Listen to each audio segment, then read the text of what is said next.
Imagine the journey of a man named Peter, a humble fisherman on a wild coast where waves crash furiously against the sharp rocks, the salty smell of the sea mingling with the sweat of endless days of struggle, and nights haunted by the roar of the ocean that seems to swallow dreams like fish in a torn net. Peter had lost everything in a devastating storm. His boat sunk, his family sick with a fever that burned like hellfire, and his faith shaken like a broken mast, leaving him on his knees in the cold sand, the bitter taste of salt in his tears as he cried out to the dark sky, "God, why do you test me like this if you are love?" Inspired by real-life testimonies of survivors of tragedy who, like him, questioned the divine amidst chaos, only to emerge with a spiritual prosperity that spills over into their material lives, like those who shared in faith journals about overcoming loss and finding unexpected blessings. Pedro found an old Bible washed up by the tide, its pages sodden but intact, revealing a unique truth the world ignores. God allows trials not to destroy, but to forge an unshakable faith that attracts his eternal prosperity, transforming storms into living testimonies, proving that what seems cruel is in fact the refining fire that purifies the gold of the soul. Have you ever felt like God was crushing you with trials that left you breathless, questioning why he allows suffering when he promises blessings, and wondered if there's a hidden revelation that not only explains why, but empowers you to overcome them with unbreakable faith, bringing victory that changes everything? Imagine emerging from that pain stronger, with prosperity flowing like a river. What if I told you that this exclusive revelation is waiting for you right now, ready to transform your agony into glory? Let us sink into this storm together, as if we were on the deck of a violently rocking boat, the icy waves splashing our faces, the salt stinging our skin as the wind howls ancient secrets. And I will tell you the revelation that Peter unlocked.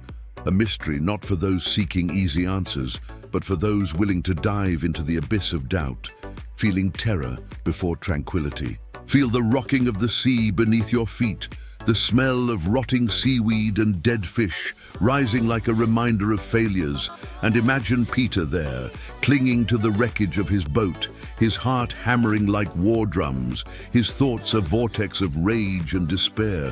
Why, Lord, why do you allow this? The dilemma cutting through his soul like a rusty knife. Surrender to hatred or seek purpose in suffering. The revelation began to unfold like a mist dissipating at dawn, whispering that God allows trials to refine us, inspired by James 1:24. Consider it pure joy, my brothers, whenever you face trials of various kinds, because you know that the testing of your faith produces perseverance. And let perseverance have its perfect result, so that you may be mature and complete, lacking nothing.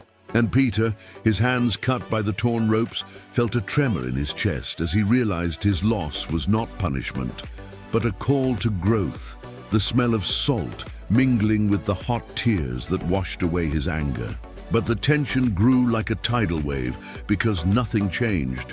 The family fever worsened, hunger gnawed like rats, and a poisonous doubt whispered, "What if God is indifferent?"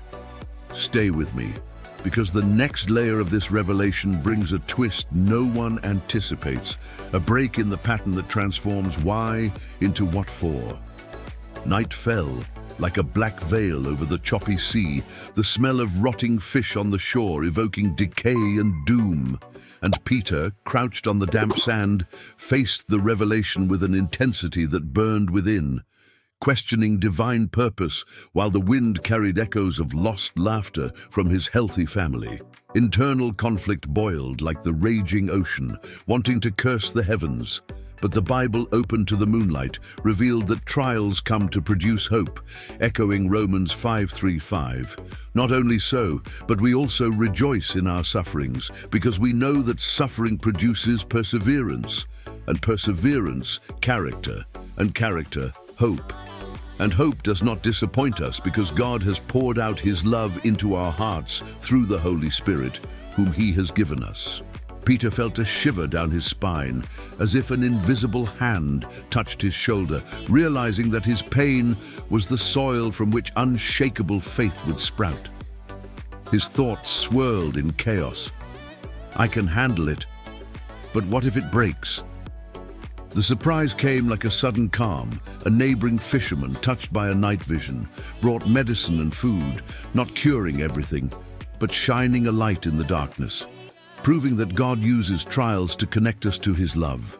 The intensity rose now, because overcoming with unshakable faith required not only understanding why, but acting in trust, inspired by Hebrews 11:1. Now faith is the substance of things hoped for, the evidence of things not seen.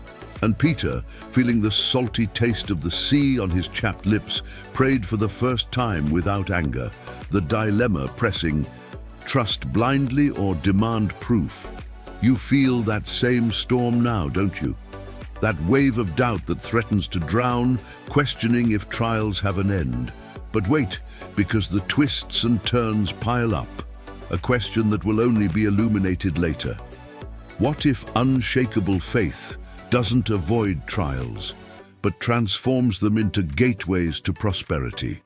The days dragged by like slow tides, the salty air heavy with humidity that clung to the skin like unresolved guilt, and Peter, his body scarred by the waves, embraced the revelation with a determination that ached, repeating it in whispers to the wind, tests for refinement, for hope, for faith. The conflict culminating in nights of vigil where visions of shipwrecks haunted him like demons, wanting to give up, but feeling a supernatural strength sustain him.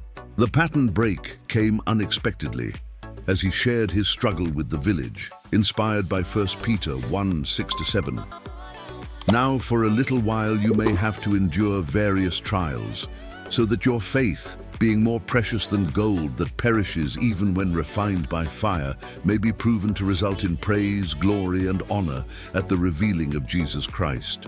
Peter saw miraculous healings, the family's fever subsiding like mist in the sun, abundant fish filling mended nets, and opportunities arose like a boat donated by strangers, touched by his faith. Tension pulsated like a falsely calm sea, leading to moments of deep doubt. Lord, is this what it means to overcome? But the twists and turns intertwined. Prosperity was not the absence of trials, but victory in them, with restored health, a united family, and a mission of witnessing that attracted blessings like magnets. Do you feel the salt drying on your skin, the sun rising like a promise? This is unshakable faith growing, but there is one final exclusive revelation that will shake you. A truth that proves that trials are the path to the glory that God has in store.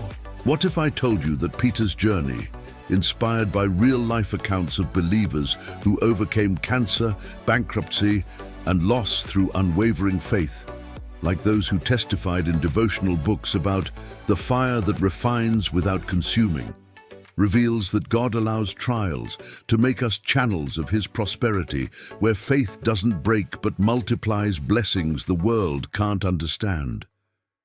Do you believe this really happened and can happen to you? Have you ever experienced something similar?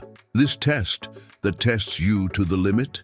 If this touched you, it's because this video needed to reach you, a divine whisper to embrace your trials. Comment below with your own story of faith. Share it with someone in pain, and subscribe to the channel for more exclusive revelations that strengthen, but only if you have the courage to trust unwaveringly.